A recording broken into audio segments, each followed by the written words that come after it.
able to make you learn better. And once you are able to learn better, you are able to not only become a good professional for the long term, you're also able to become a good person. Because ultimately, we need good persons for life, not only the professionals. So it's really very important that value proposition is defined for each and everything that we try to do in lives. So I have a question for you.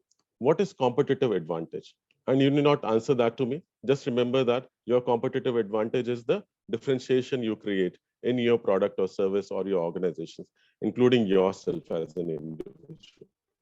So that's really very important. Each one of us should have a competitive advantage when we are outside in the market.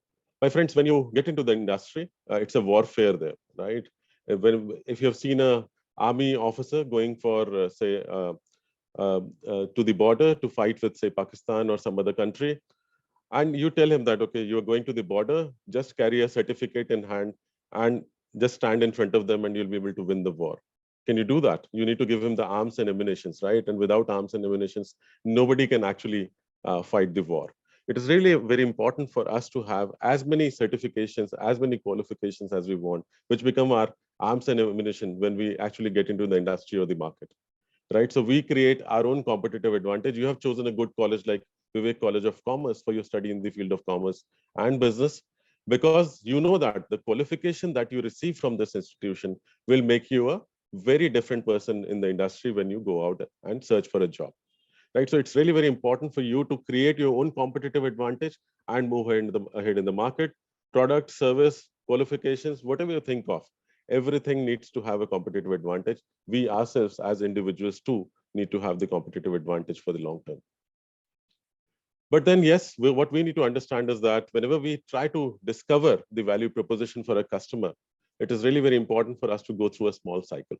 Most of the times, what people do is that they make a mistake. What they do is that they will create a product or service and tell the market that I have got a very good product or service for you. Please buy it from me, right? On the contrary, what is really very important for us is to go to the market, talk to the customers, understand their problems, and then create a solution for their own benefits, right? So if we are able to discover this through a process, that will actually help us in ensuring that we are able to create the right product for the right market, right? So you will start with your own vision, you will discover the problem or the solution fit, and then you will identify the customer segment wherein you're going to work along with them. Finally, whatever you do, whenever you create a market related product, you have to ensure that you're creating a product which is viable, which is actually going to add value to these customers in the long term. And this can come only when you're able to solve the problems and give them the right solutions in the long term. So in that way, you try to define the customers. Now, when we look at the customer segment and the value proposition segment, it's a good combination of both, which you need to look at, right? So the value proposition fit comes in between, right? Wherein you have to identify the customer segment and the value proposition that you're going to create. So customers should also gain, customers will have pains. Just understand that if there is no pain, there is no gain, right? And what you will do is, as an organization, you will win results and also you will give them the painkillers. So you're giving them the solutions ultimately. So that's really very important. Ultimately, if you are not able to define your value proposition correctly, you will not be successful in the industry in the long term. So understand pains and gains are together in the market, and you're winning as well as providing them with the painkillers, which is the solution, is also really very important. Without that, you will never be able to create the right value proposition for the industry in the long term.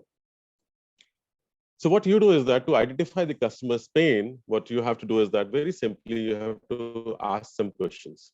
These questions have to be asked to yourself, that what does your customer find too costly, right? Do you think that the pricing for certain products is too much? The market is very difficult to explore. What makes your customers feel bad, right? Are the solutions that you're trying to provide are underperforming for your customers? So like this, there are various questions, which obviously I'll be giving these slides later on. You can ask those questions to yourself. Understand that whenever you're thinking about a customer, what you have to do is that you have to put yourself in the shoes of the customers, right? So whenever a salesperson or a marketing person tries to understand how a customer will think about a product or service, they will become customers themselves, right? So you have to become a customer yourself. Remember one thing, that in life, a lot of people will tell you that you can very well empathize with people by entering into their shoes. As I mentioned, that you have to enter into the shoes of the customers. But what is really very important for you is to remove your shoes first. Then only you will be able to get into the shoes of the customers. Because you're already wearing a particular shoe. Say you are the CEO or a CFO or the CMO, which is the Chief Marketing Officer, or maybe the marketing or the sales head of the organization. What you have to do is that first you have to remove your shoes, which you are already wearing, then only you'll be able to get into the shoes of the customers. That's really very important. And ask these questions to yourself. What are the barriers? What are the mistakes that customers make, right? And how you can actually kill their pains to make them get the gains. And ultimately, you will talk about the gains. The same problems will have the gains, right? So which can be time, money, value, quality, right? Good design, achievements, right? Big reliefs, performance, cost, so many things. Just think about it, that every pain, as you have seen the pains here, will have a contrary side, which is the gain for the customer. So there's always a flip side, that one side you have the pains and the other side you have the gain. As an organization, we have to create the gains for the customers. We are not supposed to be part of these pains, right? Just understand that if you all create more pain for the customer, nobody will come and buy your products or service. So what you have to do is that you have to give them the gains. And for this, you can do a small exercise also if you want later on. Not right now because we don't have much time. But what you can do is that as a customer for any product, for example, if you guys stay in the hostel in the campus, you can just think about it that, okay, if the hostel food is really good for you or not. If you don't like the food, it can be one of the pains. You can mention it there and then identify the gains, that how you can make that pain a gain in the long term. So that's very important, a very simple exercise. You can very well do that and submit it to your faculties later on. Very important for us to understand what goes in the life of a customer on a daily basis, right? Most of the times when we see a customer in the market, right, you might be yourself a customer while buying a product. What you're going through is really very important. What are the issues you're facing? What are the problems you're facing, right? So that's something which, as an organization, I should know if I'm providing a solution to it, right? What are the things that you would like to accomplish, right? And how you would like the outcomes to be? What approaches are you trying to make an attempt to as a customer, I'm saying? What are the interfering factors and what are the consequences? Economic consequences means the expenses, right? The cost towards whatever we are trying to buy. What is the new approach, enabling factors, economic rewards, price consistent with the budget, whether it is the consistency of price with the budget or not. But these exercises, you can very well do that when you are back in your homes or in your hostel rooms. What is really very important for us is to understand this particular question whenever we think about value proposition and business proposition fit. How can I find customers before I have even built a product, right? So this is a question which normally people ask. And the answer is, how were you planning to do that after you have built a product? And this is a question which I asked you some time back only, that, for example, a lot of people will actually go ahead and define a product first and then take it to the market. It is really very important for you to go to the market, ask them the right set of questions, and create a product for them in the long term. So that's very important. Now, in entire value proposition and business fit exercise that we try to do, what we have got various stakeholders and various things which happen. We have got key partners, we have got key activities, key resources, value propositions, painkillers or gain givers, relationships. It's really very important. The customer and the organization should have a love relationship, not a love-hate relationship. If a customer hates you, he will ensure that 20 other customers will not come and buy your product. If one customer loves your product or your service or your organization, he will ensure that at least 50 other people come and buy your product or service. So it's really very important for you to create that value proposition in such a way that your customers are happy, their pains are gone, and they are able to refer more people for the long term with your organization. So what your job would be to ensure you give the right solutions to the customers, identify the right channels, you identify the cost centers, and then the revenue streams. So it's a huge full cycle which happens, right? It's a good process which we need to go through, whether it is the partners. And when I say partners, partners does not mean the vendors or the outside organizations or the institutions. Partner also means your own people. They also become partners of your organization. They are part of this entire process or the ecosystem and the activities you do and the resources. So everything is there which you need to focus upon and ensure that through this business model, you're able to provide the right value proposition fit in the long term. When I say sustainability, I've already mentioned to you, just remember one thing that whenever in life, right, a mosquito bites us. You've seen mosquito biting a lot of people. When mosquito bites us, next time, if the same mosquito bites us, we will not have any difficulty. First time, definitely, we might get fever or something else. We might face some trouble for a day or two. However, next time when the same mosquito will bite us, we will not be facing any difficulty. Do you know the reason why this happens? Because our body is able to create an immunity system so that we are able to fight with any kind of diseases from the same bite. Sustainability is that only, my friends. We should be able to create that immunity in the organizations or the products or services we are going to offer, right? Because ultimately, it is really very important for us to ensure that whatever we are offering today should be able to create more value for people at large in the long term, right? So what inheritance you would like to leave for your new generation is really very important when you think about your organization. So business fit will only come when we think about sustainability of our organizations without compromising the future of the people who are going to use our products or services in the long term, right? If, for example, you establish a factory near a river, okay, in a village area, and you are contaminating the water which is being used by the nearby villages, what can happen? Because of your water contamination, people might face some difficulties, they might get some diseases, there might be some people who might die.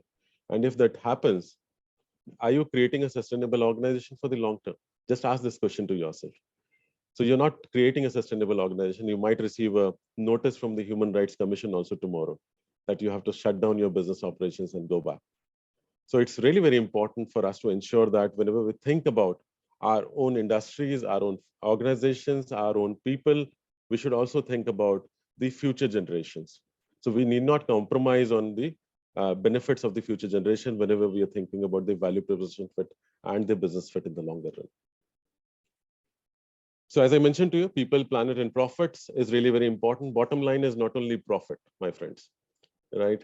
Most of the times we are told that, oh, you look at the P&L account and balance sheet. If everything is going well, we are able to earn a good amount of money. We are doing well. No, when we think about sustainability, we also need to think about our people. People might be our customers and the employees and the vendors or anyone who is going to touch base with us during our journey. And then ultimately the planet, how we are actually able to create a sustainable business model for our own planet is really very important. Profit is important, definitely it ensures viability. However, we also need to ensure that we are able to take care of our people and the planet in the longer run. I have a question, which obviously if you wish, you can answer. If you don't want to wish, you can do that later on. But it's a very simple question, a question which can put you in dilemma. A lot of people are in dilemma because of that already. A client or a colleague has requested you that you incorporate a product that is clearly not green. Not green meaning it is not good for the planet, right? Not contributing to the overall health of the environment. This product is readily available and within the client's budget, while finding its environmentally friendly counterpart will take additional time for the customer and research, right? And you are concerned about deadlines and dollars. Why are you concerned about deadlines? Because your boss has told you that I need this target to be achieved by this date, and your target is to achieve some dollars or rupees, right? So it might be that you have to get $200,000 by say 30th of this month, and you have that deadline and the dollar target in front of you. What are your options? Are you going to sell a product which is not green to the customer, or you'll tell the customer to look for another product which is green and would be more environment friendly? Or number three, you will suggest to your organization that, okay, please go ahead and create a product which is more sustainable in the long term. Options are there in front of you. Choice is yours. There's no pressure. You can answer it yourselves amongst yourself.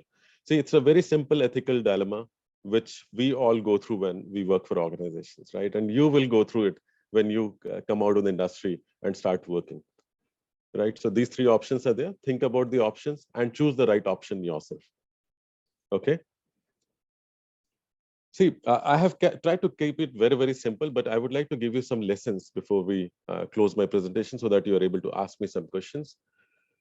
What you need to do is that you need to recognize the link between the sustainability and the competitive advantage that you have. If you want to build that business fit and value proposition fit and create a very strong organization for the future, right? So you have to do that. You need to ensure that your leadership, which is your CEO, CFO, or the entire CXO team, the managers, leaders, they are able to understand the importance of sustainability in the long term. They understand what is my value proposition fit and what is my business fit, right? They are able to understand and appreciate the various resources which are available and how these can be helpful towards developing that value proposition for the long term. So whenever I'm talking about value proposition or business fit, right, I'm always talking about long term. Never think about a short term gain. If you're thinking about a short term gain, my friends, you will face a lot of difficulty in life. Always think about long term, because when you start thinking about long term, you are actually thinking about not only yourself, but everyone in the society and the future generations too, right? So your leadership should believe in this. If they believe in this, they will be able to take it ahead. The other thing is that we need to understand that our customers, they also care. They also care, they also understand, right? And we also need to understand that, yes, we are able to take care of them. And for that, we need to be connected with them. We need to ensure that we are able to create a value proposition which is win-win for our customers and the business and the society, and finally our planet in the long term. So it is really very important. Measurement matters. Yes, measurement is important when we look at our profits, when we look at our balance sheets, when we look at all the ratios that we try to calculate, right? If we do not measure our success, right, how will we grow? So it's really very important for us to measure our success. When we look at sustainability also, we need to ensure that we are able to measure our sustainability. And when we say sustainability measurement, it will come from the value that we create for the society at large, for people at large, as well as the planet at large. And then this will have an automatic impact. This will have an automatic impact on our image and reputation, right? If we are not doing something which is sustainable, it will have a negative impact on our image and reputation in the long term, my friends. So it's really very important that whatever we do, right, whatever our shareholders do, whatever our board does, whatever our team members do, our vendors do, right, whosoever associated with this entire ecosystem does, it is really very important for everyone to think about sustainability. If we think about sustainability, all of us together will be able to win this race, right? So that's really very important. And then very, very important area, accountability and integrity. Do you know, a lot of people think that, okay, if I have been given a responsibility, I'm able to give them the results, everything is okay. But what is really very important for us that whenever we do anything, we are accountable and we ensure highest level of integrity in our jobs, right? So whenever it is your customers, your employees, right, your potential job seekers, anyone, okay, you need to ensure that you are honest in your communication, you're transparent, you're candid, and in the similar way, expect the same from your people. See, gone are the days that you could do things in silos, right? You will sit down in a particular room in a AC cabin and you'll think that, okay, I'll be able to do everything and get the right results. No, you can't do that anymore. You are so open, so transparent now. Organizations have to be transparent, right? You have to go and talk to public at large. If you make a mistake, you are answerable to people at large. You can't just say that, oh, I'm not aware of it. Like, for example, if your financials are not going wrong, are not going well, your shares are coming down, your share prices are coming down, and the CEO is asked a question by the media that, okay, do you know what is going on in your organization? And CEO says, I don't know, my CFO knows. That will not be the answer for the future, right? Everybody in the organization should know the right answer, and you should be able to answer back to the public at large, whether through media or without the media. You need to be more transparent in all your activities. So integrity and transparency and accountability ensures that you're able to build that trust. When I mentioned about the love-love relationship between the customers and the organization, it will come with transparency and the trust you're able to develop in the long term. So that's really very important. Hope I have been able to add some value to this particular session today. The session was on value proposition fit and business fit. Please ensure that you guys are the future of our future generations, right, and future of this country. As a future generation, you are Gen Z, the generation Z, which is going to look forward to industry and the jobs in future. Whatever you do, if you're able to understand the importance of business fit and value proposition fit today, right, and you are able to practice it tomorrow when you get into the industry, you will be able to do a very good, I would say, justice to the requirements of our own country, our own society, our own people at large, as well as the planet at large. So always keep that point in mind that yes, it is not only about value proposition fit for myself or my organization, it is more about all the people who are associated with us. And finally, for the planet, we are responsible towards our planet. We are responsible towards our people. We are also responsible towards our stakeholders to give them the right profits. But yes, always remember, profits will come at the end. What is more important is to get the right solution for our people at large and give them all the benefits and leave a very strong inheritance for our future generation. Okay, so I would like to close it here. In case you have any questions, you can ask me, because I'm sorry, I have a hard stop at 11:40. So thank you so much for a patient hearing. All the very best to all of you. Thank you.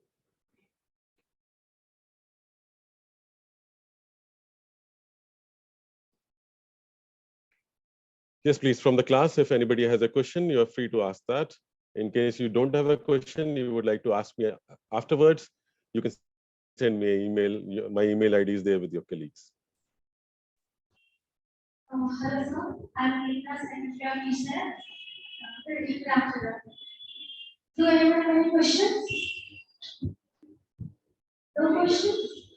Sir, no questions. It was really great session and we don't have any questions. Thank you so much. Now I will invite Brian for a forward one, please.